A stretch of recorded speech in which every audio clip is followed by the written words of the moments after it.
Welcome to Nightlight. Step away from the mainstream and gather around as we enlighten the world and our realities and travel this cosmic journey we call life. Join us as we share with you and provide that beacon that can guide us all to a better way. Explore with us as we examine a metaphysical montage of spiritual insights, covering everything from the mundane to the magical, UFOs to unicorns, and everything in between. This is a time of awakening, of sharing and evolving, of spreading our wings and soaring on the cosmic breath of creation.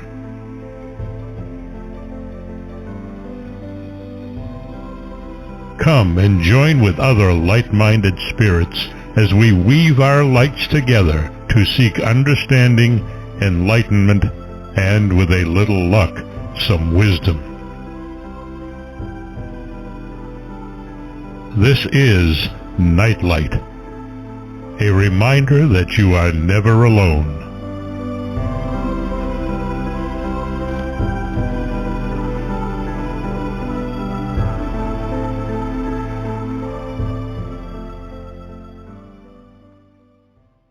Welcome to another episode of Nightlight.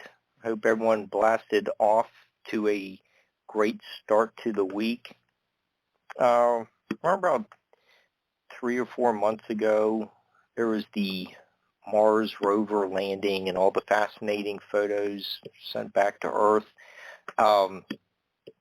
Just last week, was it Sir Richard Branson did his private flight to the edge of space. This morning, Jeff Bezos did a similar flight, but not to be outdone by Branson. But it was done on the 52nd anniversary of the Apollo 11 landing. Later this month will be the 50th anniversary of the first of the 3 Apollo missions, or first of the last 3 Apollo missions to the moon.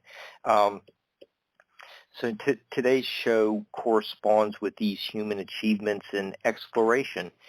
I'm thankful Monroe from Gold Dust Publicity for contacting me to let me know about this compelling new book that it examines the evolution of the American space program. Our guest tonight is the esteemed journalist and author Earl Swift. Earl just published Across the Airless Wilds. We cover all types of history. Most of it's ancient, but obviously airless. Across the Airless Wilds is more modern history, but it does thoroughly examine and the development of the Lunar Rover and the space program. Looking at about 1946 to 1971.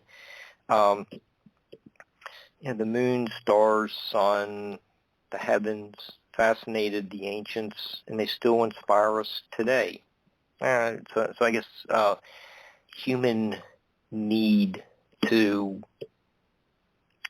look up into the heavens is kind of like a unifying theme of a lot of shows.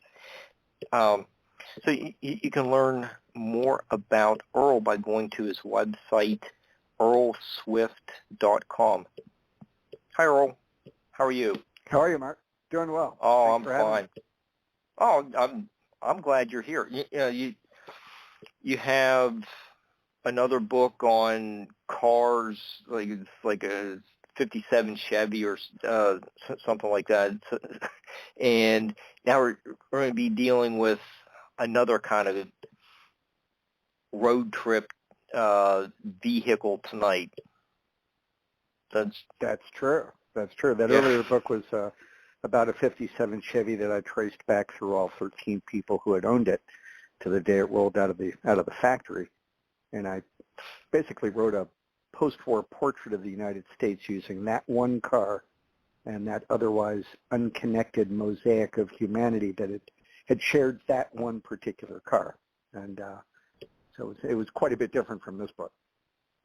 Okay. Well, it's there's the Americans and the love of the cars and getting out on the road. So I don't think we'll be covering too many roads tonight, but you get this across the Airless Wilds. It really is a terrific book. Thoroughly researched. We'll get into all that, but maybe we'll just start with just one of the most basic questions is what made you motivated to write a book about the Lunar Rover? Well, I turned 13 the day that Apollo 15 touched down on the moon, the 50th anniversary of which will be next week, a week from Saturday. And I don't remember much about the missions that came before. We lived in England when Apollo 11 touched down, and it was way too late at night with the time difference for a 10-year-old to stay up to watch that. At least my parents thought so, and so I don't remember that. I don't remember Apollo 12. Vaguely remember the trouble with Apollo 13. Remember Alan Shepard hitting a golf ball in Apollo 14, and that was about it. But Apollo 15 I remembered, and I remember too the couple of missions that followed it in 1972. And really part of it was that I was a teenager and so a little bit more aware of the world around me. Part of it was that we had moved to Houston, and it was, everything NASA was pretty inescapable at the time. But really the big reason was that the astronauts carried a new piece of gear with them on those missions that completely changed the face of lunar exploration, changed the entire nature of the Apollo program. Car! These guys were driving around the lunar surface in what looked like a stripped-down go-kart. And I just thought that was amazingly cool, and it stayed with me. And until the spring of 2019 when my editor at HarperCollins, a guy named Peter Hubbard, who's as much a space geek as I am, I guess, sent me an email saying, don't you think it might be interesting to write to look into a story about the Lunar Rover and what it did, what it was? And he really had to write no more than that. He had a receptive audience immediately. And as it turned out, it was a much more involved story than either of us could have suspected. And really a pretty fascinating one. Yeah, and your book starts off with you meeting one of the principal characters in the space program. Can you explain your trip to Huntsville and meeting Sonny Morea? Yeah, Morea. He's 87 he was 87 at the time. He was. This again was in the spring of 2019. I didn't waste any time after Peter sent me that email. I jumped on the story right away and made several trips to Huntsville in 2019. But on that first visit, I met Sonny at the U.S. Space and Rocket Center, which is a museum run by the state of Alabama that happens to have one of the three remaining actual Saturn V's, the gargantuan rockets that carried the Apollo astronauts to the moon. The other two are at the Johnson Space Center in Houston and at the Kennedy Space Center in Florida. But this particular Saturn V is lying on its side, and it is such an enormous piece of machinery. It's 363 feet long when it's stacked, ready for liftoff. But in the museum, its stages are separated so that you can see the engines on each. And Sonny Morea is one of those people who ought to be a household name, but isn't. He headed the program to develop the F-1 rocket engine, which is the most powerful engine that's ever been put to use. It powered the lowest stage, the first stage of the Saturn V, and there were 5 of them stuck in the bottom of that rocket, and they generated together 7.5 million pounds of thrust, which is a number that sounds big but probably doesn't mean anything to people. But it would pull an office building out of the ground if the rocket were tethered to that building. It's just wow. A crazy amount of power. And he also troubleshot. He was added to the program to develop the J2 rocket, which is the rocket that powered most memorably the third stage of the Saturn V, and it was the rocket that took the astronauts out of orbit and sent them on their way to the moon. And without those 2 sets of rockets, there would have been no need for a Lunar Rover, because there would have been, there was no space program without those. But he also, late in Apollo, was drafted to head up the crash program, the breakneck program, to develop a Lunar Rover. And so he found himself on 3 different occasions at critical junctures in the development of the hardware that made those moon landings possible. And I went to see him, about the rover, but aware that he had done this other stuff. And he the most humble guy you could hope to imagine. You would never guess in a million years talking to him that he had this history. He wore it very lightly, and he proved to be one of my principal sources on the book. Mm-hmm.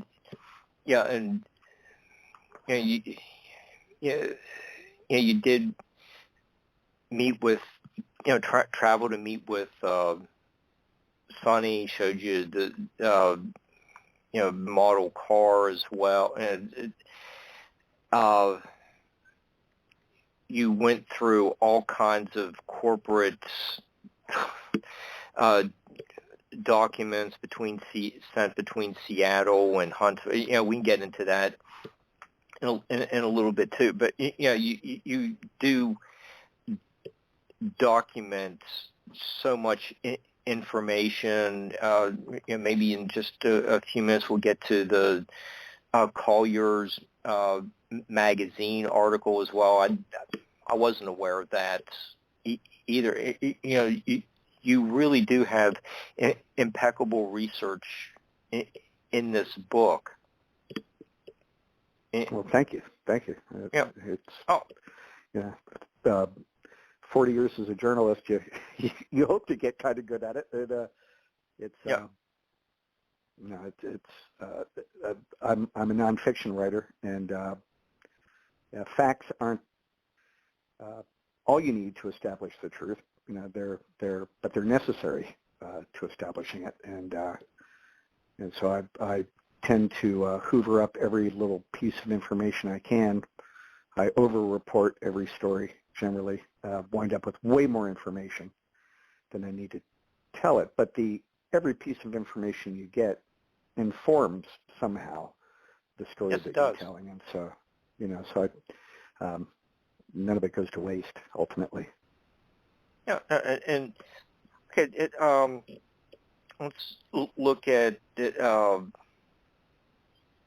In 1969, NASA originally envisioned 10 missions to the moon. Not all came to fruition. There's budget cuts. And you really go into Sonny's frustration, and so many other people's just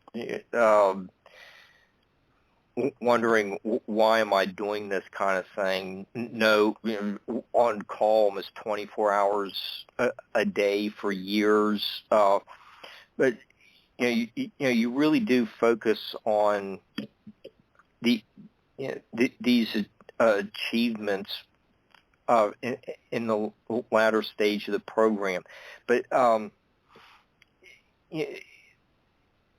after you recount your meeting with Sonny, you tell us a little bit about the Apollo 14 mission with Alan Shepard and Edgar Mitchell's walk on the moon, and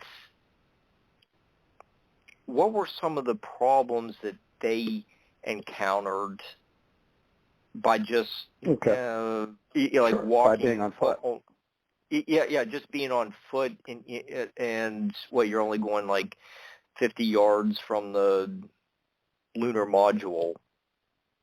Well, we sent missions that actually landed on the moon 6 times.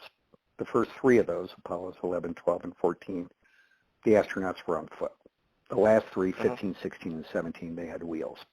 Now, in those first 3, it became clear very quickly with the first mission, certainly, when Neil Armstrong and Buzz Aldrin came back to Earth and had their technical debriefings after their mission, and they described what it was like moving around.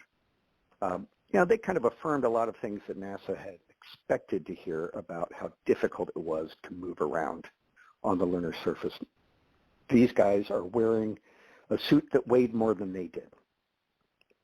An astronaut in his suit at the time of Apollo 11, weighed about 370 pounds. And these were not big guys. So you're looking at a 160-pound astronaut wearing 200 pounds plus and most of that, of course, was the backpack that he wore. It contained his life support. So you have right from the get-go, you have somebody who's just consists of a lot more mass than he's used to. The suit was 21 layers thick. So imagine wearing a dozen raincoats, one over the other, so that this thing is, it's heavy, it's unyielding, and then you pump it full of air to the stiffness of an all-season radial, so that just bending your arm takes real muscle. Closing your hand around a tool exhausts your hand in a matter of minutes. And that's what the Apollo A7L spacesuit was like. It was pumped full of air to 5 pounds per square inch or close to it, and just bending it required real effort. You pile on top of that the fact that the astronaut in his helmet cannot see his own feet. The ground underneath him is uncertain. Layer on the weirdness of being in 1/6 gravity. And getting from point A to point B, it looked like a lot of fun on TV with those guys bunny hopping around and such. But those bunny hops took effort, and that effort translated into higher metabolic rates, which in turn chewed through the air and cooling water supplies in their backpacks. So not only were they limited just physically by how far they could walk, by the suit and by the conditions, but they were limited in time. The effort required to do the physical movement cut into their time because it tore through their supplies. So this was a problem that NASA recognized even before Apollo 11, really. They had a pretty good idea that this was coming. And so the rover was their way of getting around it. It promised not only to extend the astronauts' range, but it promised to give them cool-down periods in between their scientific work so that they could extend the time that they spent outside. And to demonstrate just how effective it was, on Apollo 11, Neil Armstrong and Buzz Aldrin, they all of their travels on the moon would fit inside a football field with a lot of yardage left over. The farthest either of them wandered from the lunar module was about 65 yards. On Apollo 14, the last mission on foot, in which Alan Shepard and Ed Mitchell went to the Fra Mauro Highlands in the moon, a pretty tough terrain compared to what Apollo 11 had been in.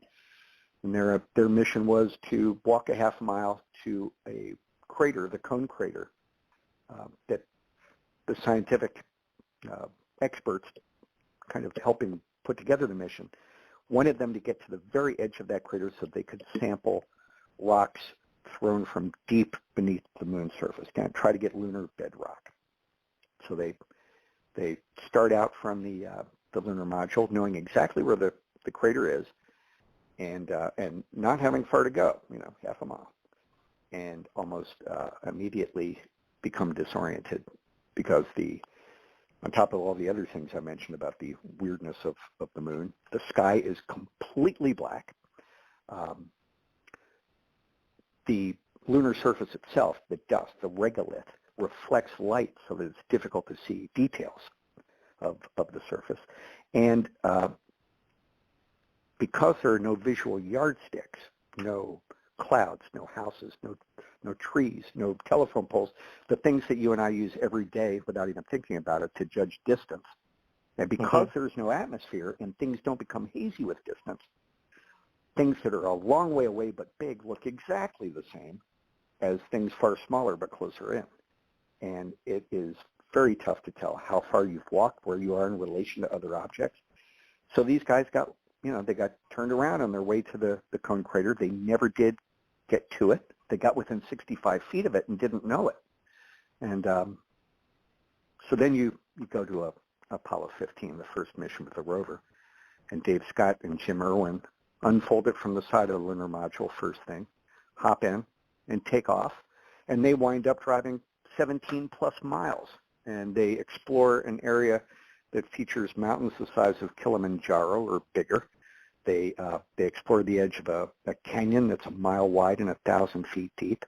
They climb the side of one mountain several hundred feet up. They do that twice, 2 different days, all of which would have been completely impossible if they were on foot. All of these things were too far from the lunar module, from base camp, to have even reached if they were on foot.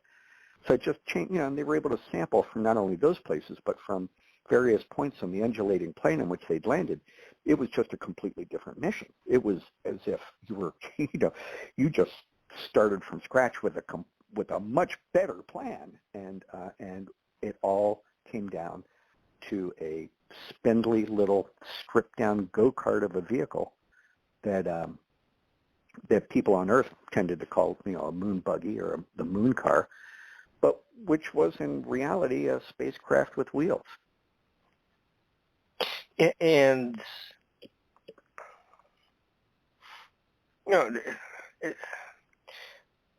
what I thought was really interesting was von Braun's just Collier's magazine, or like how accurate that was, foreshadowing what was the NASA program had in could go into the future of America's space program,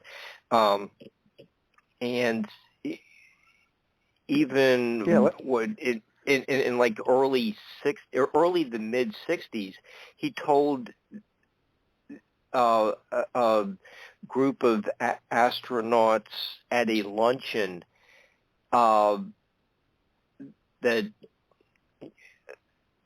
they were going to have, or predicted that they were going to have a car.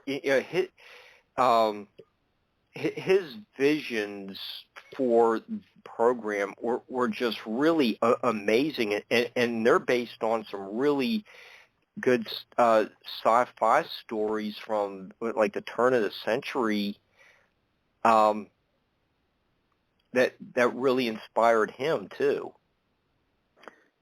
Yeah. Well, let's talk about Wernher von Braun, because he's kind of the origin story for this whole enterprise. Von Braun's a problematic character because he's a former Nazi. He was an SS officer during World War II, and his primary job was to develop the world's first ballistic missile, the V-2, which was designed to kill allies, i.e. us. But at the end of the war, he surrendered to the Americans to get ahead of the Russians, and the U.S. military decided that he was a valuable enough asset that he should be snuck into the country with 100 odd of his German engineers and set up to help the U.S. develop its ballistic missile program. And while he was employed by the U.S. Army developing missiles in Huntsville at the Redstone Arsenal, he was tapped to take part in a a package of stories that Collier's magazine was putting together. This was in 1952. Most of the others involved were scientists of various sorts, academics. He was the only Army engineer of the bunch. And his piece of this package of stories, the stories, as the whole package was devoted to the inevitability of America's entry into space.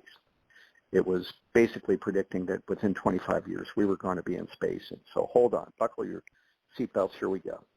And von Braun's two pieces of that were a two-part story that predicted what the first visit to the moon would be like. And a number of the things that he foresaw did not come to pass. The whole style of how we get to the moon was different from the way we eventually did it. But the basic elements are all there. Multi-staged rockets, which of course we saw in the form of the Saturns.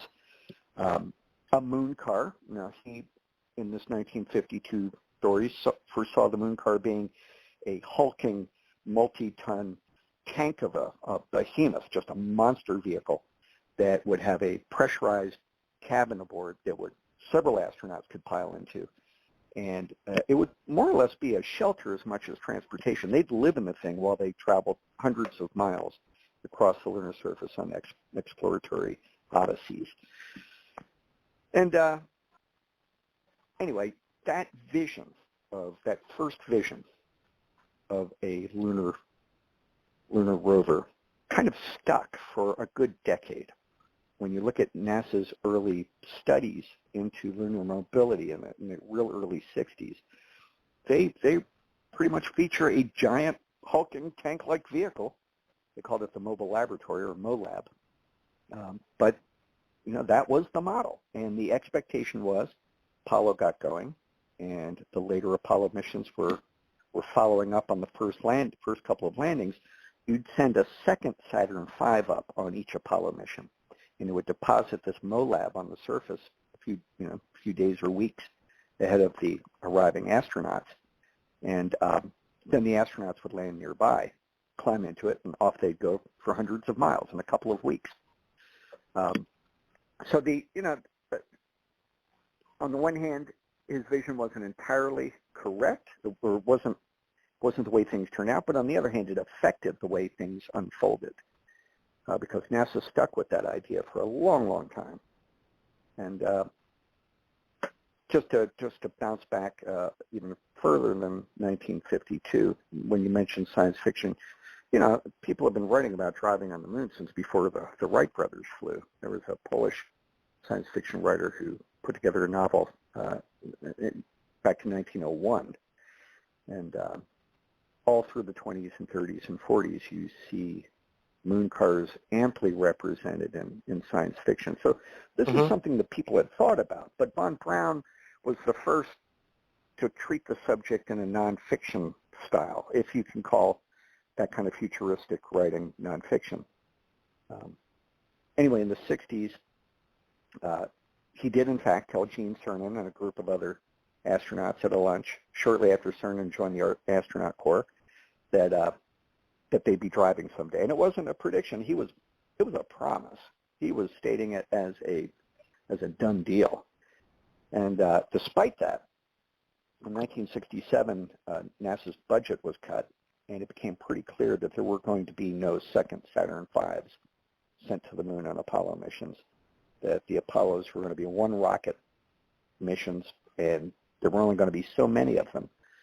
And, at the time, NASA and a great many people, I think, figured that Apollo was just the first chapter in a long lunar campaign, and that after the Apollo program, no matter what budget cuts it might be enduring in the short term, there would be other programs right behind it, and those would be more ambitious, and they'd build on what had happened in Apollo. So there wasn't tremendous panic over the fact that there wasn't going to be a rover in Apollo. But a group of engineers at General Motors, who had been working as private contractors on these NASA studies into MOLAB and other early rover concepts, they were unprepared to just drop the project and walk away. They'd spent a decade of their lives working on this thing in one capacity or another, and they wanted to see it through. So one of them, a guy named Ferenc Pavlik, still alive and well, living in Santa Barbara, California, took it upon himself to spend 4 months of trial and error trying to come up with a completely shrunken down version of a rover, of an open lunar jeep, as they called it, that would be light enough and small enough to not need its additional rocket, that could in fact fit aboard the already tiny lunar module. There's only one space, one cargo space in which you could fit anything, only one open cargo space. And that was a wedge-shaped hole in the lower half, the descent stage of the lunar module. And this hole was about the size and shape of a pup tent standing on its end. So it was a wedge shape with a point facing in. And Pavlik figured out how to make a tiny car that folded like a business letter to fit inside that space. And then he built a 1/6 scale model of it that folded. And then he and his boss, Sam Romano, took it to Huntsville to show it to von Braun. And so the guy who originated the concept wound up being the recipient of this pitch from two guys from GM who basically were selling him on his own idea. And they came in, demonstrated the model, showed how it folded, and the meeting ended, as legend has it, by him slamming the top of his desk with his fist and saying, "We must do this." And the rest is history. At that point, we're talking pretty late in the game. The first moon landing was only a year or less away. And so after a lot of further studying on NASA's part, the agency finally decided they would go with a rover. They made that decision about a month before the first lunar mission, and they let out contracts just before Apollo 12, so months after Apollo 11 had landed, which gave them very little time to actually build the thing, 17 months. Boeing and GM working together won the contract, and that's when that's when things got pretty hairy. It was really a race against the clock. Right, and you were talking about like one of Braun's early ideas was like some kind of tank, and other ideas were like 3 sets of wheels, the Archimedes screws, kind of like an accordion bus. You also mentioned like one design turned out to be like a Oscar Mayer Wienermobile. Well, that was I mean, there were a lot of variations on the MOLAB, and there was one from the Grumman Corporation of Long Island, New York, that it did resemble an Oscar Mayer Wienermobile quite a bit, I thought. It's a strange-looking thing. You can still see that at the Cradle of Aviation Museum, by the way, in Long Island. They have that prototype hanging from the ceiling. But the Bendix came up with a prototype as well. GM never actually built a prototype. GM and Boeing didn't. They built models, a lot of scale models, a lot of mock-ups, but they never actually built a working prototype like those other two companies did. But what they had in common was, and they weren't tanks, they were just tank-like. By the time MOLAB came along, the Caterpillar tractor treads that von Braun had foreseen in the 1952 Collier's stories, those have been replaced by wheels. And so GM was very enamored at the time of 6-wheel drive, a 6x6 sort of setup. Bendix went with a 4x4. Grumman went with a design that's kind of hard to describe, but I guess it was a 4x4 as well. What they had in common was that they were all pressurized. They were all super heavy. We're talking, 6-8 tons. So these are not aircraft-style machines. They are lumbering, big, bull your way through another celestial body sort of vehicles. Now, while all those studies were happening, there were a bunch of other proposals that had no wheels at all. A lot of companies that weren't part of the MOLAB studies and weren't part of the follow-on programs that followed MOLAB they came up with their own ideas and pitched them to NASA. And so you had a proposal from TRW, for instance, for a lunar hovercraft called the Luna Gem. You had a professor at Stanford proposed what amounted to a giant pogo stick that carried 2 astronauts and could leap hundreds of feet into the air while it traveled hundreds of feet across the lunar surface. You had, well, we'll get to that. Okay. But you also had Philco's lunar worm, which was just like it sounds. It was a worm 10 feet in diameter, 35 feet long, that would have wriggled along the lunar surface at like 5 miles an hour. It turned out that it weighed an awful lot, so that's what, among other things, did that idea in. And then you had the lunar flying units, the LFUs, which were pursued not by Huntsville, not by von Braun and his people, but by NASA in Houston at the Manned Spacecraft Center, now the Johnson Spacecraft Center, or Johnson Space Center. The LFUs were it's hard to look at them today as anything more than a dream, because the whole idea is so fraught with peril, so dangerous just on its face that you can't imagine that NASA really pursued it for as long as it did. But the idea grew out of the jet packs that the jet belt that you saw Sean Connery wear in Thunderball. Right. It tended to run, the ones that you see on Earth tended to run on hydrogen peroxide. They can only stay airborne for 21 seconds because they'd run out of fuel, and you couldn't put more fuel in them because a man had to wear the thing. He could only carry so much weight. You had to wear fireproof pants while wearing it. It was not a practical way to get around, but it was great at carnival. It was a great carnival attraction. That idea got NASA thinking about more substantial versions of the same sort of thing, a platform that an astronaut could stand or sit on and fly around once he landed in the lunar module. He'd unload this lunar flying unit, step aboard, and then he'd be able to bounce around the lunar surface, traveling miles, on each hop, and do the sorts of things through the non-existent air that he would have done, that he turned out doing years later on the rover. There's just no way it could have worked without just producing a lot of dead astronauts. I mean, that's putting it indelicately, but it's true. It would have just it would have led to mayhem. And thankfully, finally, NASA stepped away from the idea, and the way then cleared for the wheeled vehicle that we got. Oh, and speaking of wheels, there's a lot of information about different types of wheels that were envisioned. Where is it in my notes? Like 800 threads of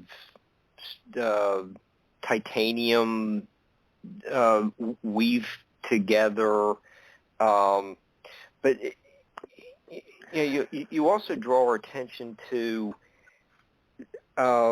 one of the wheels designs was based on a 1858 English patent. Okay, let's go back to the beginning and talk about the lunar surface, because that's why there was such interest in the wheels. When NASA, well, even before there was a NASA, when when von Braun and others were talking about the notion of lunar mobility, one of the problems was that no one knew what the lunar surface was like. No one knew whether it would support the weight of a man, let alone a spacecraft. There were theorists who firmly believed that the upper several hundred, if not thousands of feet of the lunar surface were loose dust, that if a spacecraft came down on it, it would just disappear below the surface. It would just sink immediately. So there was some trepidation, needless to say, about the whole notion of lunar visitation early on, and great debate as to how one could move across it. And it was at that stage, we're talking 1960, 1961, very early on, that you saw General Motors under the direction of a brilliant engineer named M.G. Greg Becker, Polish man. He had been a refugee of World War II, had come to Canada first during the war, became an officer in the Canadian Army and led its mobility kind of research efforts, mostly on tanks and moving across the Arctic, that sort of thing. But then got interested after Sputnik in the whole question of mobility on other celestial bodies, especially the moon.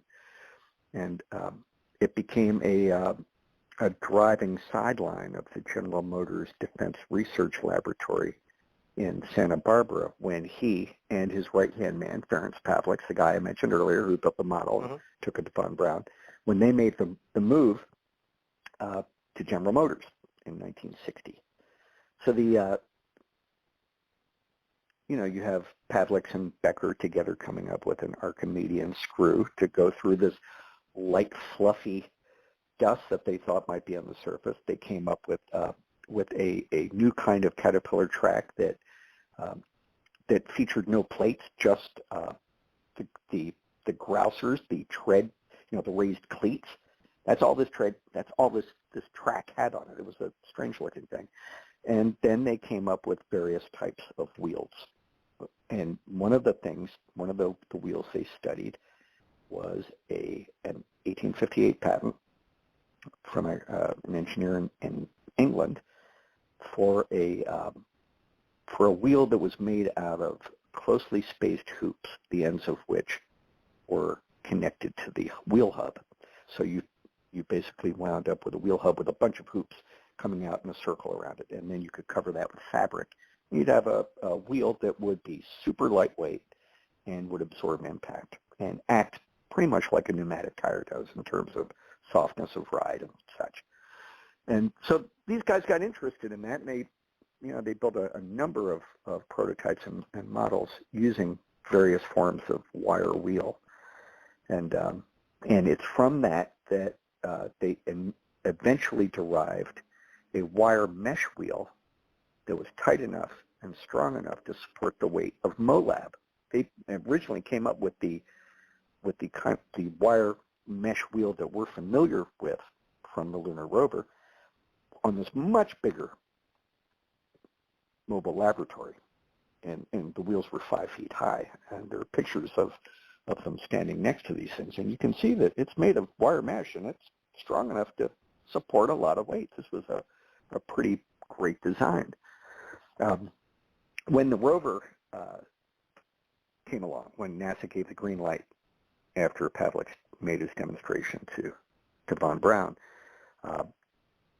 what that meant was that General Motors, while it hadn't designed a rover per se, except for Pavliks' model, it had already been working on pieces of the rover for years. And that wire mesh wheel was one of the pieces it had been experimenting with for like 8 years at that point. And so that really gave them a leg up in terms of knowing that they had a good design and knowing that they kind of bolted together pieces of earlier projects in shrunken down form to come up with a reliable amalgamation of everything they knew worked. And that's really what got us the rover we got. Now the wheels on the rover are amazing. They are made of 800 strands of zinc-coated stainless steel piano wire that is woven into a tight mesh and then connected to a spun aluminum hub. And there's an inner wheel within that tire made out of titanium hoops, so that if you hit an object with the tire, punch a dent in it basically, the object you're hitting will eventually, if it pushes far enough into the tire, will hit that inner stop, that bump stop inside, and the tire won't deform any more than that. It's about 3.5 inches of deformation that it enables, or that it allows to happen. And the real advantage to this construction, despite, besides the fact that it was super tough and behaved like a pneumatic tire, was that the whole thing, wheel included, weighed 12 pounds, which is the kind of weight savings you needed if you were going to build a rover that could weigh no more than 400, which was the original NASA goal for the thing. It's just an impossible, the batteries alone weigh a third of that. So you're looking at just a tremendously difficult engineering job to build something so featherweight and yet strong enough to withstand whatever it might encounter on the very broken lunar surface. Yeah, the engineering is just amazing. What you recount is really amazing, and the weight was always an issue because over a certain amount of weight reduced hover time. Right. So yeah. So any cargo that you put in the lunar module was put there with the knowledge that it cut in to the amount of time you could stay airborne. And I'm using airborne in quotes here because of course there is no air. But if you remember Apollo 11, when Neil Armstrong was bringing the Eagle in for a landing, he disliked the landing spot that the autopilot basically had picked for him. So he took control of the lunar module and landed it himself. And it took quite a bit of hovering time. When he finally put the machine down on the surface, there were only a few seconds of fuel left. NASA had that very much in mind when it gave the go-ahead to add a 400-pound rover to the lunar module. But, anything that was added took away hover time. And the shorthand math that NASA used was that 10 pounds of added weight equals 1 second of hover. So it doesn't take many pounds to really cut into your margin of safety. So that was very high on the mind. Now, as it turned out, Boeing and General Motors were never able to get it to 400.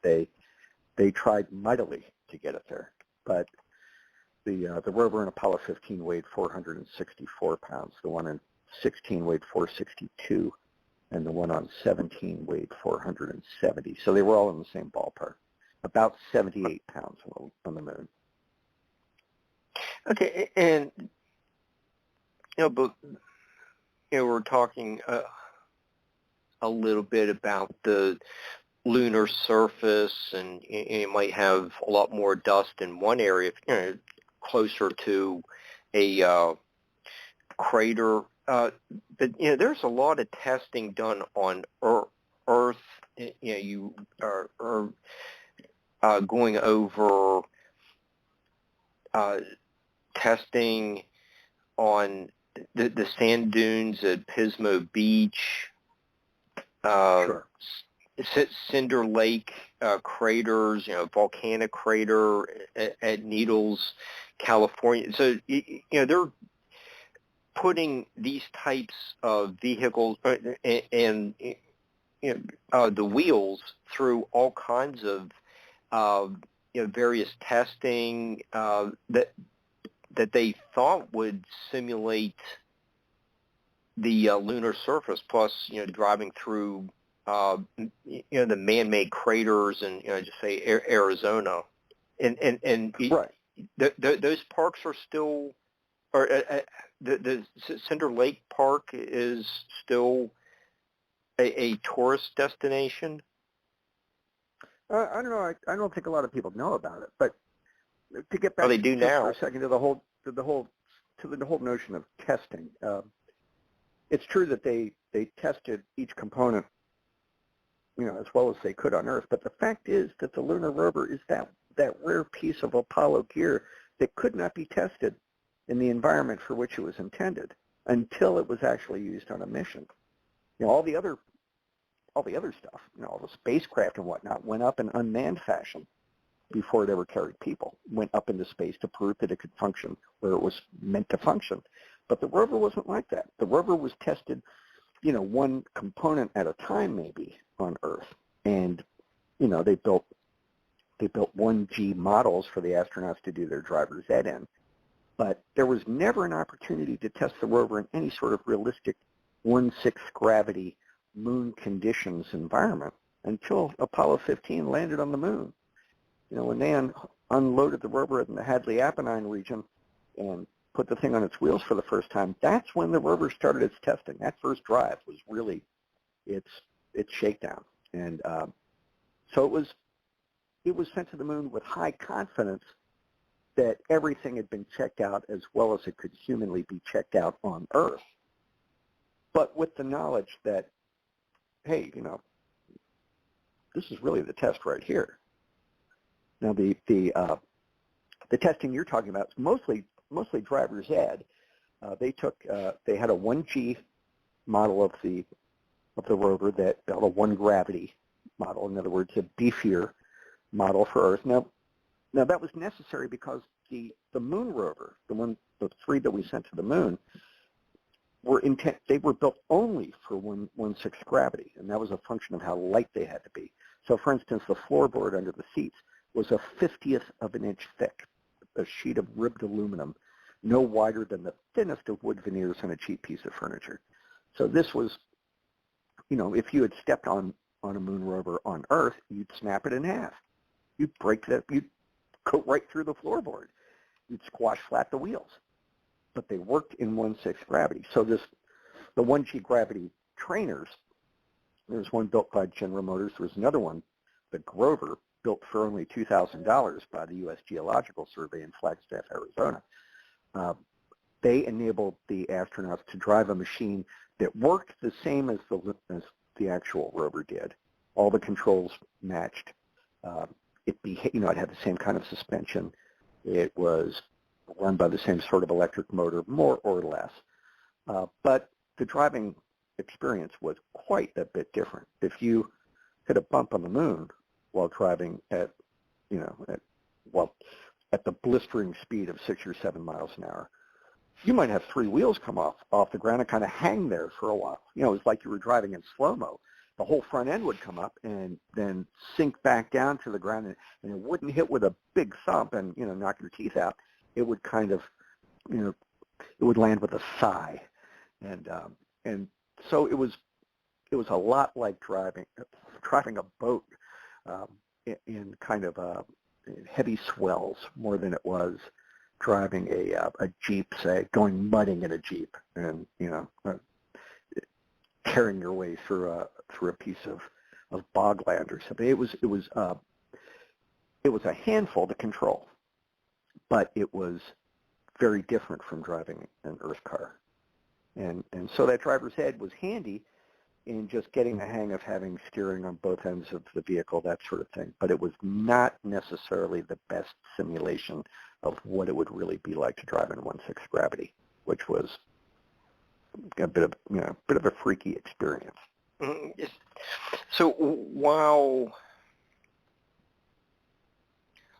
all of this preparation, testing, the driver's ed, just mentioned, about at the same time, the Russians are actually pretty well advanced in their space program, and America was really getting caught up. Can you tell us a little bit about the adversarial relationship going on in the 69, 70, 71 time period between America and Russia? Well, in terms of the space program, I think by then the race was over. I mean, the race effectively ended. Practically ended with Apollo 8 when we sent a rocket around the Moon. It certainly ended by Apollo 10 when we had a dress rehearsal for the landing and did everything but land. And then we put the nail in the coffin with the first landing, and then just rubbed salt in the Russians' wounds by putting a second crew down on the lunar surface before the end of 1969, before the end of the decade, as JFK had challenged us to do. So, by this time period, the Russians were out of the picture in terms of an actual manned landing. However, they did put the first rover on the Moon. They put the Lunokhod 1 on the Moon in 1970, and it was a remote. They had decided to go with robotics at that point, and it was a remote round tub on 8 wheels that showed that the engineers in the USSR and in Santa Barbara, certainly at GM, had been thinking along the same lines for a long, long time, because they came up with different but recognizably similar solutions to the same problems. The wheel design, for instance, just the way the thing was structured, the metals used, that sort of stuff. And Lunicod turned out to be, it was an ungainly looking thing. It was just awkward, but very successful. It worked just as planned. It didn't go far, but it went. But then, we put the rover on the moon's surface a few months later, and it had people in it. And they drove, and they collected moon rocks, and they were able to explore places that had never been seen before. And over the next, on those last three missions, astronauts drove 56 miles, which is just mind-boggling to me. Now, I don't know if you've ever had a 1969 General Motors product, but I've had two of them. I've had two 69 Oldsmobiles, and I love those cars with all my heart. But if you were to ask me, Earl, would you like to go to the moon, and would you trust your 1969 Olds, Vista Cruiser, which one of them was, to take you 4.72 miles away from your lunar module over a 250-foot ridge, down the other side, and then would you trust it to, get you back safely to your one-way home? I might pause before answering. Interesting way to look at it, this situation. So what America gets the Lunar Rover on, driving, seeing a lot more of the moon than all the previous missions. It got them to different places to collect rocks.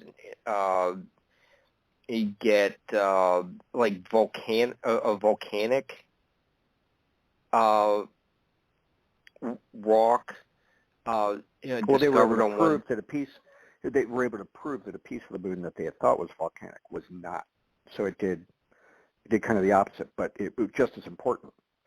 The big thing is that the rover, of course, it allowed them to collect a lot more in terms of geological samples, to do a lot more science, because it had a payload. They didn't have to carry all those samples around with them. Hauling it. Mm-hmm. Yeah, so 3/4 of the rocks we brought back were brought back on rovers. And, the big thing, too, is that not only did it extend their range and their time outside, but it enabled NASA to tailor-make the last two missions especially, but the first one as well, all 15, 16, and 17, to tailor-make those missions so with a rover in mind. And so they put the astronauts down in far more interesting and challenging places, knowing that they'd be able to get to different points of these places to sample different kinds of lunar geology. And so it was like each mission became like several previous missions combined. They were able to do just so much more in terms of science and in terms of real exploration, Captain Cook kind of exploration, Mm-hmm. It's just it was transformative. Yeah, and you make us aware of the seismic studies that were done, the electrical properties of the lunar soil. You can't start detonating stuff right next. If you can only walk 50 feet from the lunar module, you can't start setting off dynamite. Yeah, well, true. Not while you're there, anyway.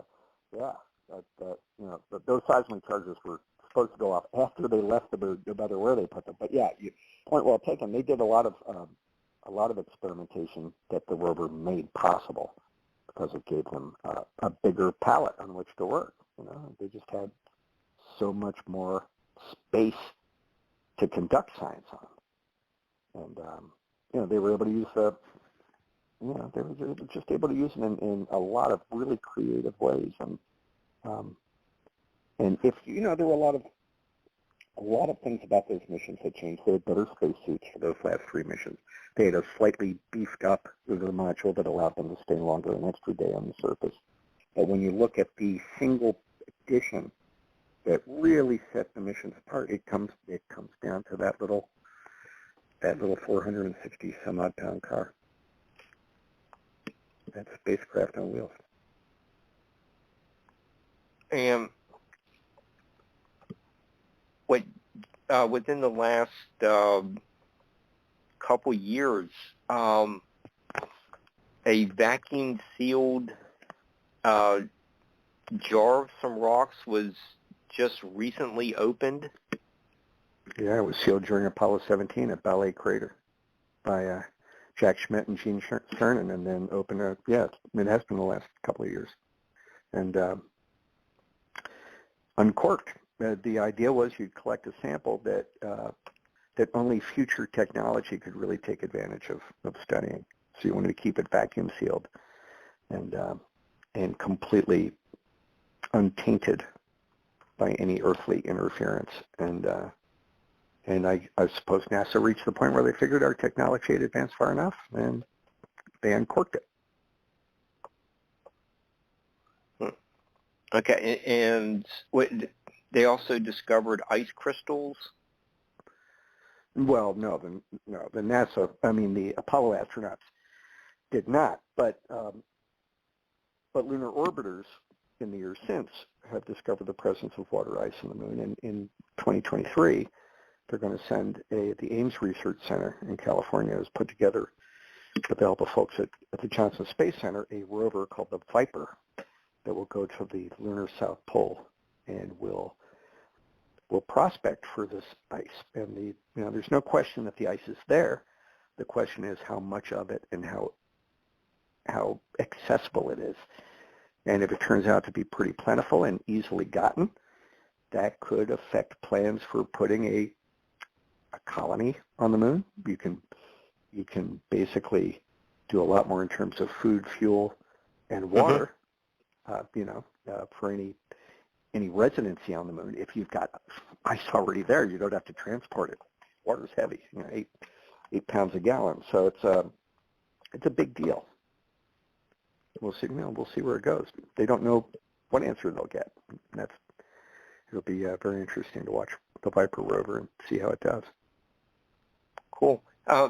Hey, Earl, I know you had get back to work, and I don't know if you want to keep going or come back another time to cover your. I'd like to talk about your Tangier Island book, but I know you had get back to some business. Do you want to wrap up? With any other aspects of the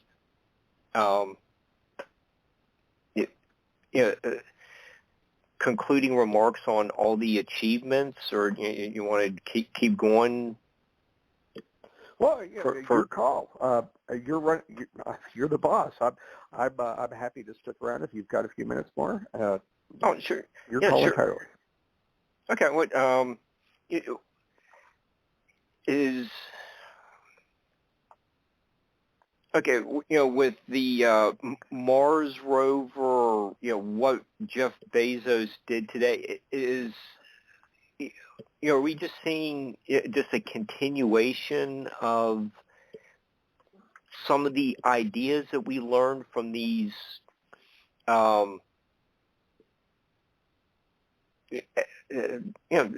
explorations of space? Particularly like is the Mars rover somewhat similar to the lunar rovers? Well, that's a very interesting question because there's no direct lineage to speak of between the actual lunar rovers and, say, Perseverance or Curiosity or Sojourner, for that matter, any of the Mars rovers. But if you go back to the work that M.G. Becker and Franz Pavlik's were doing at General Motors in Santa Barbara earlier, when they were first looking at those wire wheels from the 1858 British patent, for instance, and when they were first looking at, building small-scale models of six-wheeled 6x6 rovers, which was that was the design they really favored. They liked a six-wheeled rover that had a flexible frame, and what they found was that it could climb over doggone near anything. A rover with six wheels and a frame that could bend all three ways. It could roll, it could yaw, and it could pitch freely. It could keep all six of its wheels on the ground all the time, no matter how crazy the terrain beneath those wheels got. That was the big advantage. And so when it came to an obstacle, it could climb obstacles almost twice as tall as the wheels. And it just, it would kind of just worm its way over obstacles with it would hit an obstacle. If you can imagine a rover coming to a step that's almost twice as tall as its wheels. The first set of wheels would start climbing as the second two sets of wheels were pushing. And then as the first set of wheels got up to the top of the step, well, now you've got the second set of wheels making the climb, and you've still got the third set of wheels pushing. Then you have the first set of wheels going over, and it's now on top of the step pulling, while that last step or that last set of wheels is pushing, and the one in the middle is still, it's completing its climb. And then finally, near the finish, you've got two sets of wheels up front pulling that third set of wheels. And it was shocking how well a flexible frame and six wheels did. So when the Mars rover started development, there was great interest in that kind of thinking from, GM's thinking back in the early 60s. And it was studied anew. And an engineer at the Jet Propulsion Laboratory named Don Bickler came up with a variation on the same idea. He came up with a suspension that it was a six-wheeled rover, just like the GM models had been, but he separated those wheels completely from the body of the craft onto a suspension, a hinged suspension that operated independently of the body. And the effect was very much like having that body be elastic. In this case, the suspension had no elastic parts at all. It was called a rocker bogie suspension, and it has been the defining design feature of every rover we've sent to Mars, being the real genius of perseverance in terms of its ability to get around. So there is a lineage between earlier GM concepts and what we now have operating on Mars. So they're cousins, I guess, to the Lunar Rover. They have the same parents, in a way. Okay. Or grandparents. Okay. Yeah. That makes sense. And I also came away, from reading your book about how advanced the Nazis and Eastern Bloc scientists were in the 1940s and 50s, and they all came to America. Some with on the Operation Paperclip, but they really had some amazing ideas that helped to put them, make America's space program tops in the world. Well, yeah, I mean, the Soviets got a bunch of Nazi rocket scientists or rocket engineers as well, and we got the best of the pick, no question about it. But there was German engineering behind the space programs, the rockets in both both space programs. And not only that, but I think it's pretty safe to say that that our entire ballistic missile defense system and offense system through the 50s and probably well into the 60s relied on German know-how. I mean, it's important to remember that Alan Shepard went to space with a nose for an ICBM. So for that matter, didn't all of the Mercury guys. Those rockets were not built for space. They were built to carry warheads, and they were modified significantly for space duty. But in their bones, those were missiles, and that's the work that von Braun and the Germans started doing. Now that work was incredibly informative in developing the much bigger rockets to come that would be needed to get, people and gear beyond Earth's gravity. It's difficult to overstate the challenge that these guys faced in coming up with the thrust, the sheer, grunt, the brawn necessary to lift these rockets beyond the atmosphere. I mean, that is it's the most wasteful aspect of space travel. It's the one part that remains vexatious, is just the tremendous difficulty of getting off the ground and getting into space. Once you're in space, things get a lot easier. That's tough. Gravity and the atmosphere, they combine to make it very tough. And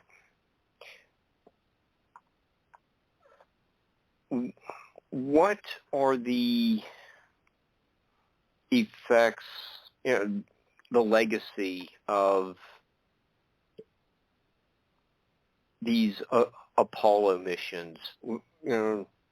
What we saw this morning with the oldest and youngest person being sent up into space on a privately funded rocket. Is that all?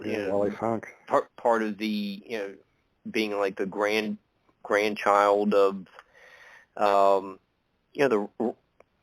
this Apollo program. Well, yeah, I think, the Apollo program, you got to understand, everybody involved in developing these private side rockets and these programs grew up during the Apollo period. So whether or not their rockets derive inspiration from the Saturn V, their builders, their conceivers derived inspiration, you can bet, from the exploits of the astronauts and those missions back in the 1969, 70, 71, and 72. It left a mark on everybody who was alive at the time, I think.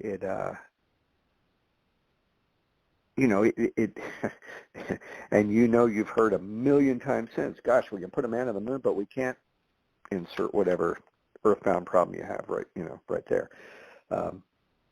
It inspired hope in the species and its prospects for the future, and great frustration that we hadn't been able to sort out what seemed to be pretty mundane problems next to putting a guy on the moon, and continues to do so. It was it was unsustainable in the long run. Apollo was incredibly wasteful in terms of the only piece of the spacecraft that returned to Earth was the capsule.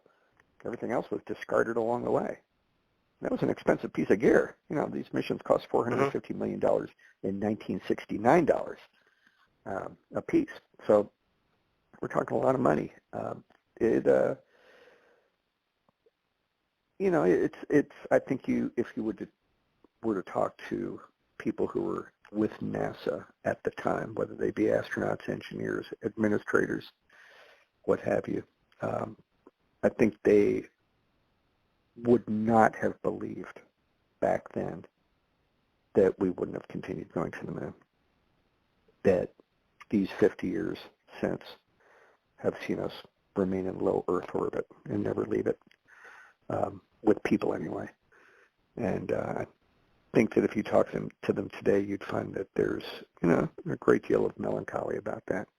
And I don't think that's too strong a word. I think melancholy is the right way to put it. Just that that it proved to be a dead-end program, and nobody foresaw that happening. They didn't see it as a dead-end program at the time. They saw it as continuing, like I said earlier, a long lunar campaign. And it's when you consider some of the things that didn't go up in Apollo, like the MOLAB, it's pretty clear that the ambitions for our presence on the moon were pretty big at the time. This was just the pioneering stuff. It's supposed to be.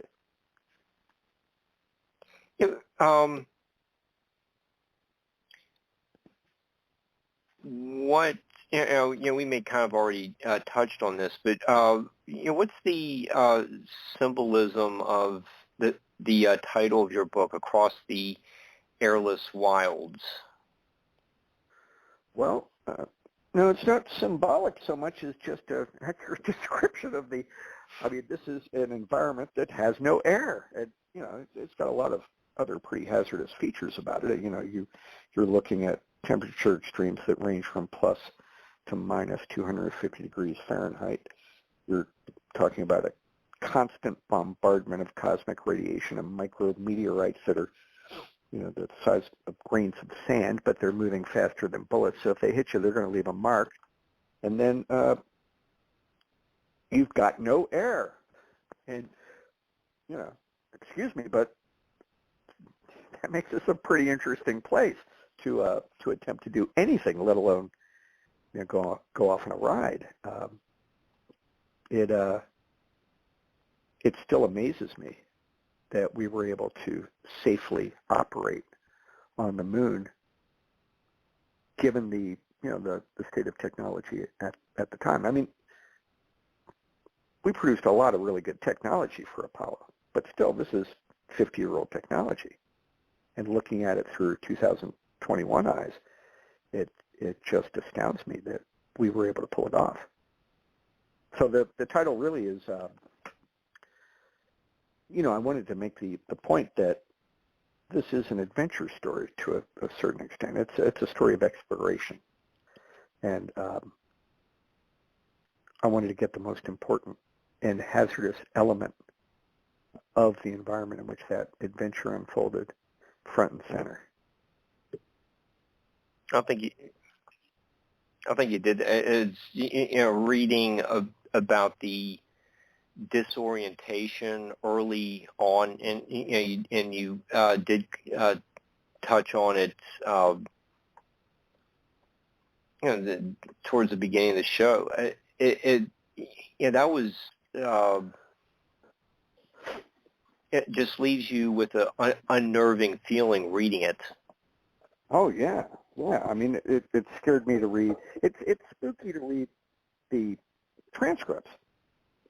And, you can read the transcripts online. Anybody can do that. And, they're not fast reads by any means, because there's a lot of technical talk in there between Houston and the guys on the moon. But when you read, for instance, the transmissions during Alan Shepard and Ed Mitchell's ill-fated attempt to reach Cone Crater, you can really sense the growing frustration that they're feeling, that they can't find this hole in the ground 1,000 feet wide, and it should be right here. Where is it? And they're getting exhausted, and because they're climbing these pretty steep inclines one after another on this kind of ridged surface, and they're getting really exasperated, and it seems impossible that they can't see the thing. So it makes for compelling reading if you're patient enough to work your way through all the jargon. Yeah, and Earl, you mentioned you can read some of these transcripts online, but what about some of the corporate memos, back and forth, between Huntsville and Seattle and Santa Barbara and the GM headquarters. Did you have to use a Freedom of Information Act for that, or is that all online too? No, none of it's online. All of that is at the National Archives and in private collections at various universities. And mostly I've relied on the National Archives. And NASA, God loved it, never threw away a single piece of paper. And there's nothing in the archives that I had access to that was the least bit sensitive. It's 50-year-old stuff, and but it was sensitive in the sense, I guess, that during the breakneck effort to build the rover, things went wrong. It was very close to a fiasco. It doubled. The budget was blown 2 times over. It seemed inevitable at points that it was going to blow through its deadline by months, and it wouldn't go aboard Apollo 15. And people at NASA headquarters were very worried about that, and they were really alarmed at the budget overrun. It exceeded its budget by more than 100%, which is something that most government programs do, only accompanied by enormous scandal. And there was a very small scandal with this. Then went on and proved to be such a star, the rover did. But the, so that there is a lot of paperwork related to this anxiety and to this, to the frustrations in Huntsville with what was happening in, at Boeing and at General Motors. And, some backbiting between Boeing and General Motors and some internal stuff from both. And the bulk of it is at the, the National Archives is set up regionally. So you've got, the big National Archives in D.C. and College Park that handle all the records of the headquarters of various government, enterprises. So NASA headquarters, all the paperwork it generated are held there. But the stuff from Huntsville is all at the National Archives in Atlanta, and the stuff from Houston is all at the National Archives in Fort Worth. So I had to go to both of those archives and sift through some papers, the vast bulk of it in Huntsville. And also Sonny Reyes papers and some more rover paperwork is on file at the University of Alabama in Huntsville in the special collections of the Salmon Library. And but that's part of the fun for me of writing a book, is digging through papers and discovering things, making connections between stuff you read in different documents. And this was certainly a case where that happened a lot. And it's really nice to have a researcher like you as a guest to encourage, give a realistic view of what writing a book entails, and hopefully people tuning in will realize that depending on the subject, they may have a daunting task, but it pays off when it's done right, and you have a excellent storyteller to put all the pieces together.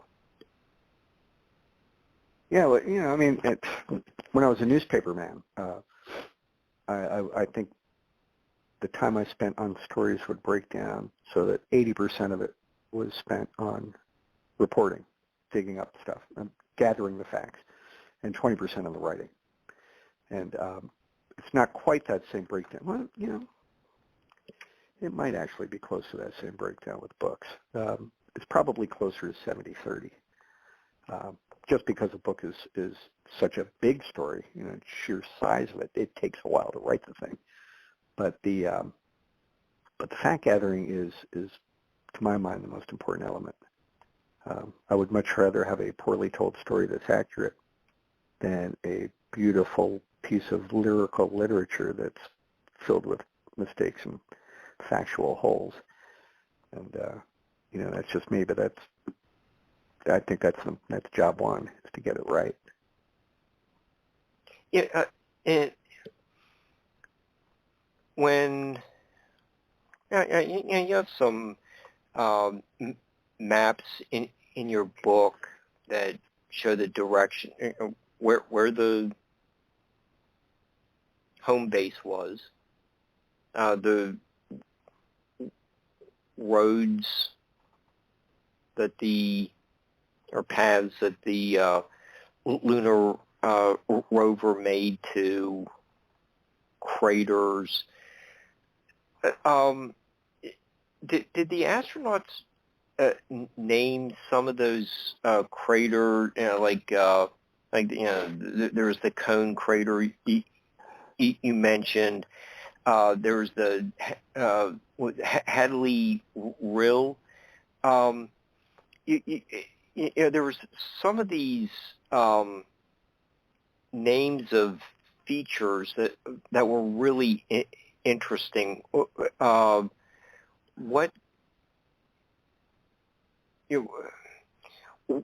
were some of those important? What did we learn about some of those geographic features on the moon? Well, to answer your question about names, the vast majority of the major features of the moon have been named for hundreds of years. And a lot of them have Latin names that reflect that. The astronauts tended to name features that they would need for navigating to their landing spot, so stuff that was close in to where they were going to put down, and also, that they would use in their approach. And then they also they attached names to features that they would encounter on their drives or on their foot traverses, although, those were so short they really didn't have to name much. So, for instance, on Apollo 16, the astronauts named a crater that they knew that they would be visiting and that they would pass on their way to other features, Palmetto, because Charlie Duke, the lunar module pilot on Apollo 16, is from South Carolina. So they named that Palmetto. And there was they named craters for their wives. They named craters for U.S. Geological Survey scientists who had trained them in geology. They named a mountain range for Gordon Swan on Apollo 15, for instance. And they did so, I think, with the expectation that the names might not necessarily stick. But the fact is, most of them have. The International Astronomical Union reserves the right to name features on the moon. But many of these were pretty minor features. They were small craters as moon craters go. Now, a crater 1,500 feet wide on the moon is not a big crater. It would look enormous to you or me, but it's, in the context of the moon, it's not that big a deal. And so what happened was a lot of them have stuck, and some of them already had names. They were renamed to mark, to reflect. And my favorite of those is the Ballet crater, which was called the Lara crater. Oh. It was visited by Apollo 17. And while the astronauts were sampling for rocks along its edge, Jack Schmitt, the lunar module pilot on Apollo 17, tripped a couple of times and wound up pancaking onto the lunar surface, onto his stomach. And their Capcom, the guy at Mission Control who handled all the communications with the astronauts, he was an astronaut himself, said, his name was Robert Parker, said, hey, Jack, we just got a call from the Houston Ballet, and, they're going to be selling season tickets, for your performance next season, or something like that. Made some wiseacre comment. And in response, attempts like this balletic move, launches himself up into the air and falls flat on his face. So the astronauts took to calling Lara Crater Ballet Crater from that point. And in 2019, I think, or it may have actually just been last year, the union came back and said, yeah, we'll go with that. It's Ballet Crater from now on. So I was tickled to hear that. There really wasn't a steering wheel on the vehicle. It was more like a joystick, and yeah, the navigation device was programmed into the joystick. And is that basically a early version of GPS?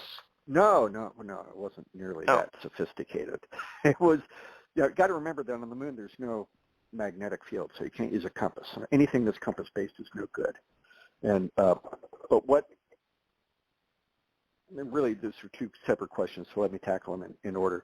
The joystick was a recognition that you needed a way to control this thing that was lightweight, that was intuitive, and that either astronaut could use sitting in the seat that he was assigned. So it had to be between them. You couldn't have a steering wheel.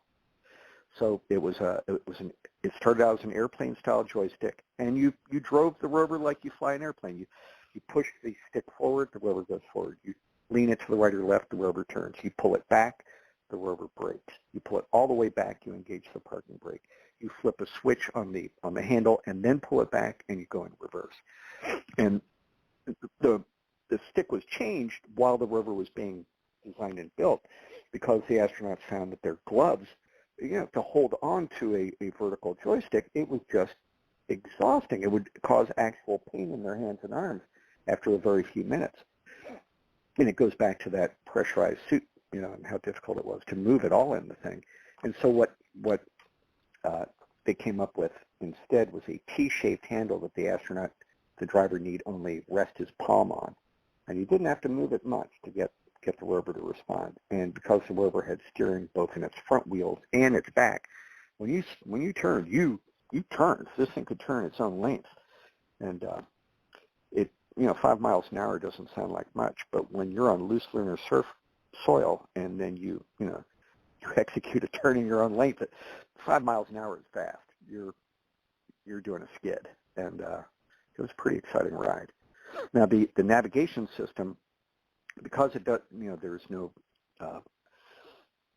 magnetic field, no way to tell direction per se. What they came up with was a system that married two really simple components. One was a directional gyro that basically just tells you what direction the rover's nose is pointed, and the other was the odometers in each of the four wheels. And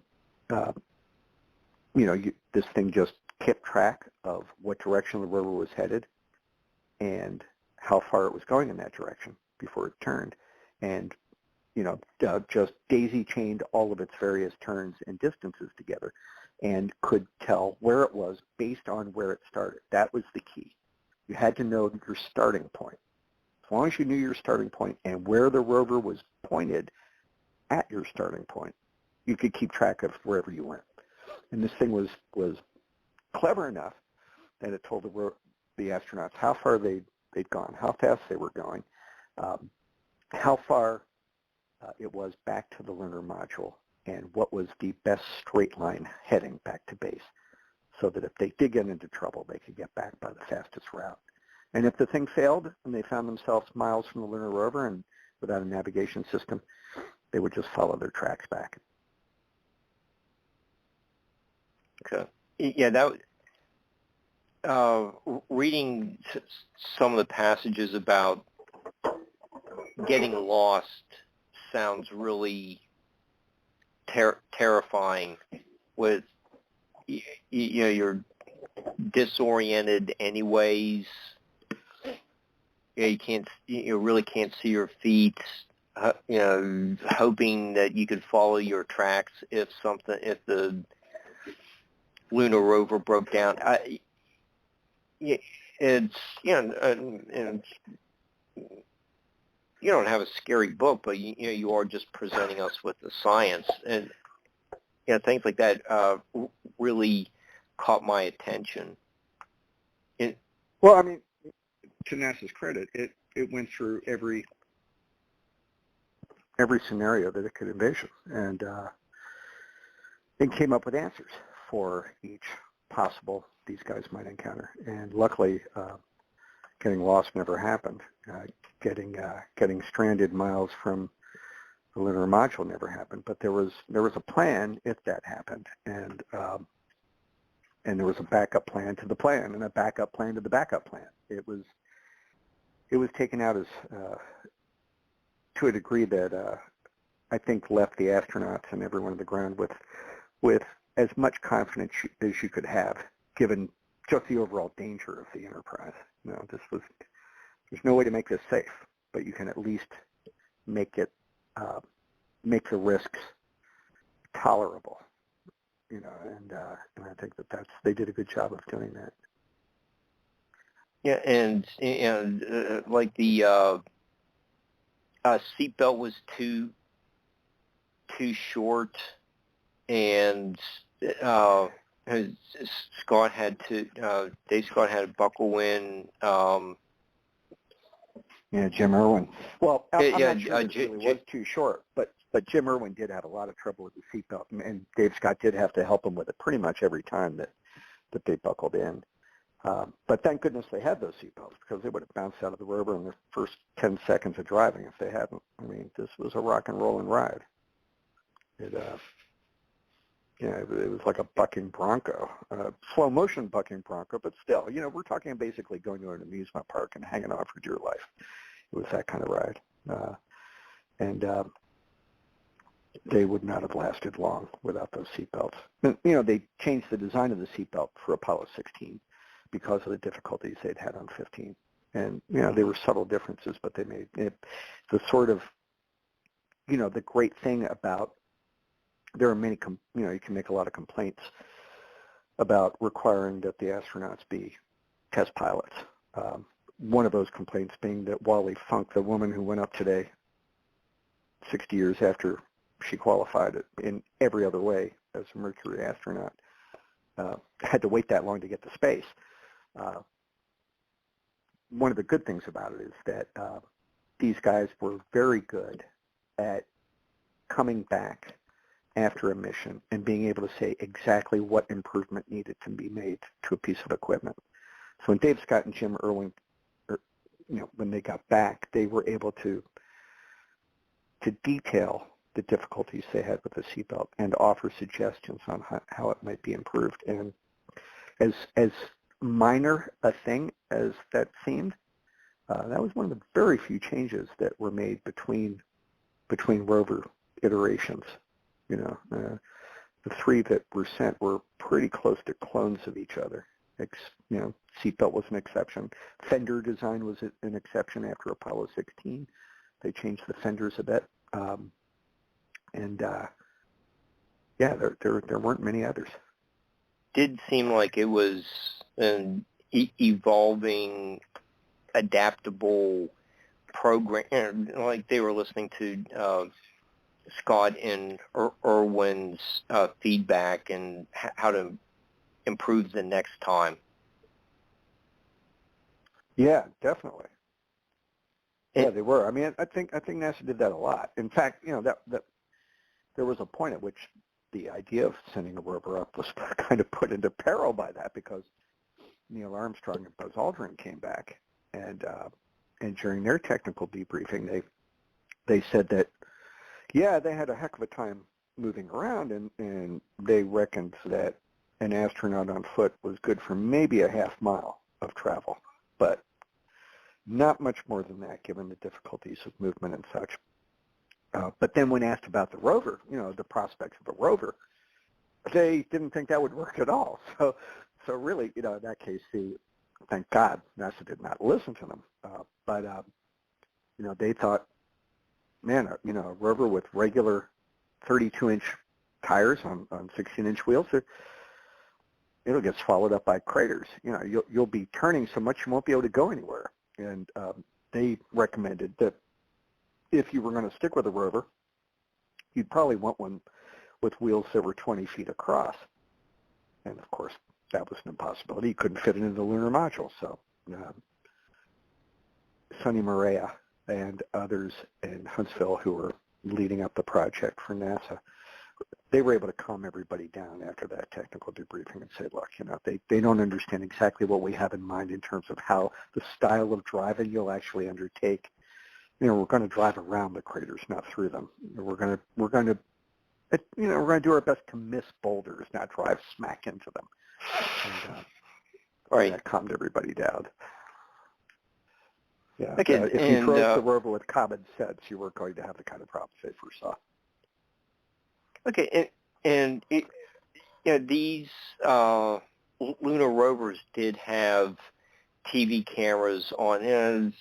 You do tell us, there's some problems, but what was the just overall transmissions for the viewers watching at home or back at the NASA headquarters? Well, I'm so glad you mentioned that, Mark, because I had failed to mention the TV camera before, and that was one of the great advances that the rover brought to the whole Apollo program as far as we at home were concerned. If you remember Apollo 11, and I don't know if you remember 12 and 14, but Apollo 11 especially kind of set the model. The astronauts put the TV camera on a tripod next to the lunar module. It was stationary. If they bounced off screen, they stayed off screen. The camera did not follow them. They were just gone for a while, and then they'd wander back, bunny hopping around. And it was like that on 12 and on 14 when Alan Shepard and Ed Mitchell went off the Cone Crater. They were gone for a couple of hours, and there was just a blank screen on TV, that showed nothing changing. There's no wind or anything on the moon. Nothing was changing at all. There was a very slight, if you sped up that video, you'd be able to see that the sun was moving in the sky, but you'd have to speed up the video to see it. So anyway, then Apollo 15 comes along, and now the TV camera is on the nose of the rover, and it's not controlled by the astronauts. It is remotely controlled from Mission Control in Houston. There's an engineer there named Ed Fendel who controls. He's the cameraman, and so what happens is the astronauts drive to wherever they're going to do science, wherever they're going to have a stop, and the commander usually is the one who would get out and aim the TV antenna at Earth, the high gain antenna. And if you can picture what the rover looked like, this was the big inverted umbrella thing that stuck up from the front of basically the front bumper, for lack of a better way of putting it. And it had to be aimed precisely at the Earth. And there was a little eyepiece on the back end of it that the commander would use, put the Earth in the middle of the circle in. And that would aim the thing. And then you could start transmitting. And the pictures, this was an improved RCA color TV camera, and the pictures were shockingly clear and bright, and unlike anything that had been seen from the moon before. So, not only were you getting scenes of a sort that had never been delivered to an earthly audience in the past, but you were getting in a much higher resolution and with much nicer color. Now, granted, there is not a lot of color on the moon. So most of the scenes look pretty black and white, except when the astronauts were on camera, and then the color, the American flags on their shoulders or whatever would, you'd be able to pick those up. But the sharpness was a shock. I think people were very surprised by that. Yeah, and since you mentioned that there's no air, no wind, the tracks are still visible. Oh yeah. In fact, anyone who out there who still believes that we didn't go to the moon, and I know there are a few of them probably listening tonight, need only go online, and you'll find evidence that you may not regard as definitive, but is compelling, and it seems pretty definitive to me. For for about a dozen years, 13 years now, we've had a satellite going around the moon called the Lunar Reconnaissance Orbiter. And it has a bank of cameras on it, wide angle and close in, I guess. It's the best way to describe them. They're not exactly telephoto, but, well, I guess they are. But wide scope and narrow scope. And those cameras are, the chief investigator for those cameras is a professor at Arizona State, which has a School of Earth and Space Exploration. And, I'd like to go back to school just so that I could say that I was a student in the School of Earth and Space Exploration. Anyway, this guy's name is Mark Robinson, and he is in charge of the pictures that the Lunar Reconnaissance Orbiter takes. And in 2011, they shrunk the orbit of this orbiter to not far above the lunar surface at all, and they had it fly over the old Apollo landing sites. And the pictures it picked up are just fantastic. I mean, you can look at them, you can get lost in them for hours. And they're of such detail, as I understand it from talking to Mark, that each pixel is represents about 20 inches across. So, I mean, you can't see individual footprints, but you can see a track where astronauts walked a lot. You can see a path they took individually. You just can't see the individual prints. You can see the path they took. But what you can see is rover tracks. And they they create a spray from these landing sites, these 3 landing sites, and they go on for miles. And you can actually, if you've got the time and inclination, you can sit there and you can follow along on each of their drives to each of their scientific stops by following the tracks. And it's just eerie and breathtaking and wondrous, really. I mean, it's exhilarating to look at these pictures and to realize, holy smokes, we were really there. And the other thing that's impressive about them is just how forbidding the lunar surface looks. You look at these pictures, you look at where these landings took place, and you realize these guys were out at the edge of the edge of the edge. This is a terrible place.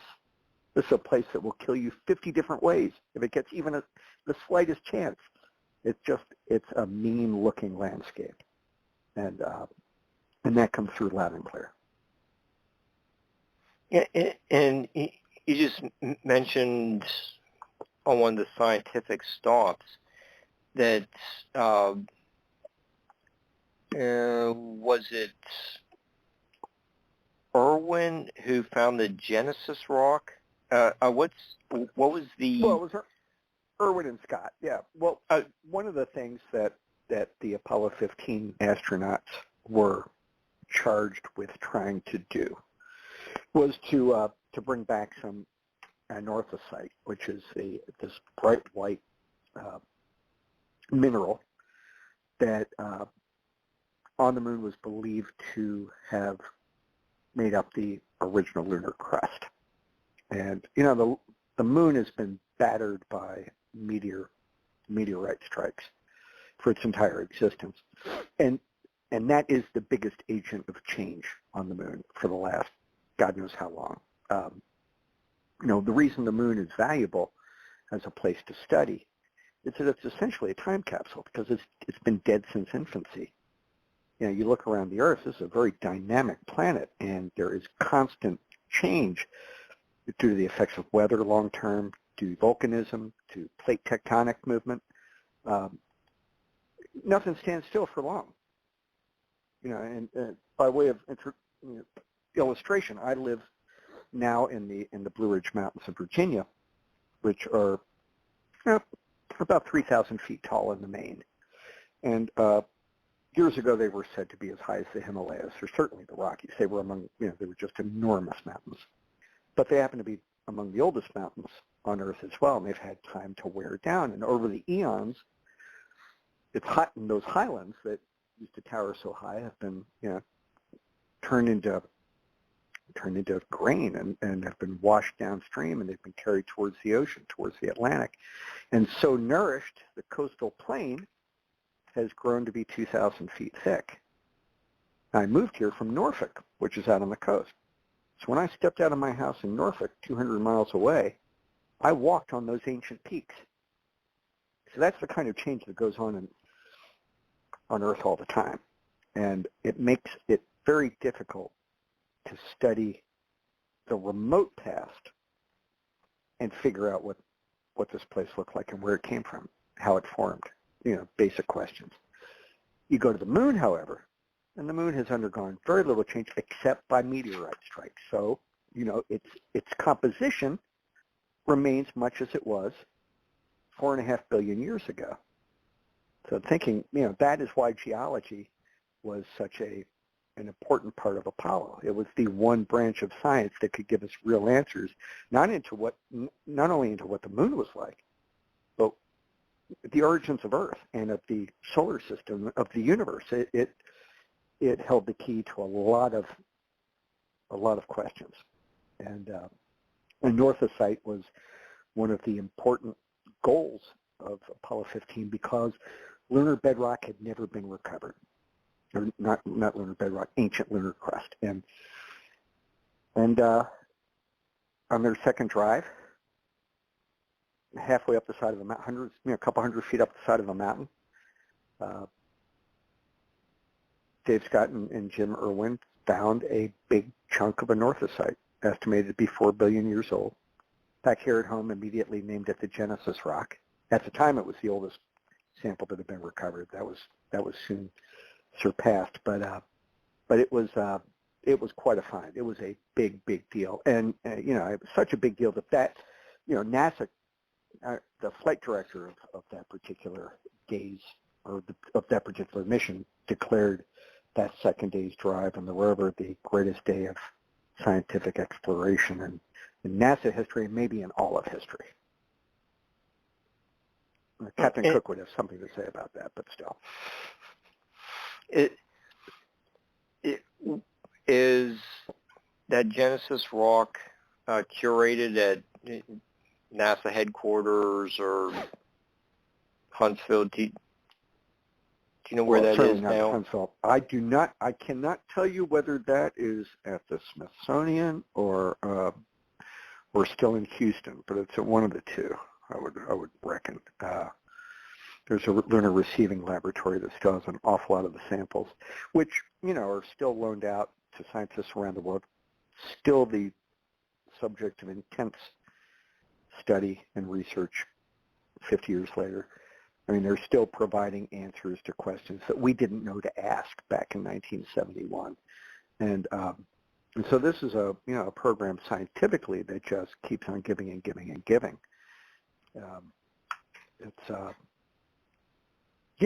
It's pretty remarkable. In place of going back to the moon, we've at least continued to learn from it. I think it's a worthy project to resume. And you just mentioned Captain Cook. I think you've invoked his name a couple times. Is he an inspiration to you? Well, I think I mentioned earlier, I spent part of my childhood in England, and you can't pass a school year in England without hearing about Captain Cook. I promise you that. It's he's just quite justly a huge hero there, and ought to be a hero everywhere, I think. Now, there are of course, there are issues with his treatment of the people his people's treatment of the people that they met. And eventually that led to his unfortunate demise. But, this was a guy who was willing to spend years on an exploration. And, his crew thought enough of him that they were willing to go along with it, which is even more remarkable when you think about it. It's And so, yeah, a long answer to your very short question, Mark, is yeah, sure. I think he's a heck of an inspiration. He's, Yeah. I think he was quite a guy. Okay. Yeah. When you were in England, did you go to his museum in Whitby? No, but I was a schoolboy, and in third, fourth, and fifth, and a piece of sixth grade. So I wasn't getting around independently a lot. Oh, okay. I took a double-decker bus to school every day, but that was, my to and from school was the extent of my intra-city travels. But I lived in Alaska. I was a newspaper reporter in Anchorage for 3 years, and I also lived in New Zealand for a while as a Fulbright fellow. And the presence of Captain Cook hangs heavy in the air in both places. The hotel next to my newspaper was called the Hotel Captain Cook. I mean, he was the first. He mapped out the whole coastline there, and the same was true in New Zealand, where I lived in Christchurch. Mm-hmm. Yeah, maybe Blog Talk will, give us a fan and special guest, all expense paid field trip to Whitby, so we can walk up the Dracula steps to the church on top of the hill, and also see the Captain Cook Museum there. But so while we hope for a field trip like that, we're down to about 90 minutes or 90 seconds left. Do you want to plug your website or anything else, upcoming appearances or conferences? Well, appearances are a big question mark still. So we'll let those bubble up as they come. I'm doing a combination, it seems, right now of virtual and in-person events where you do a reading and discussion virtually, and then do a signing in person. But so far they're pretty regional. So I just say, you can go to my website, earlswift.com, and contact me there. You can buy the book at any of the usual sources for books, online and in person. And it's that's what I got. Thanks for staying longer than anticipated. Hopefully that means that you like the show and you won't send me hate mail. So but I guess it's how the listeners respond that really counts, isn't it? Yeah. But no, it's my pleasure. This is a subject I love to talk about. You spend a couple years of your life digging into a subject, and you get excited about it. Your book was, it is fascinating. I really enjoyed it, and I just want to thank you for being a guest, and love to have you come back and talk about your Tangier Island fisherman book. That one looks like another fascinating look at history. Be happy to. Okay, great. Okay, well, how about we wrap there on a uplifting note, and we'll see everyone next week. Thanks again.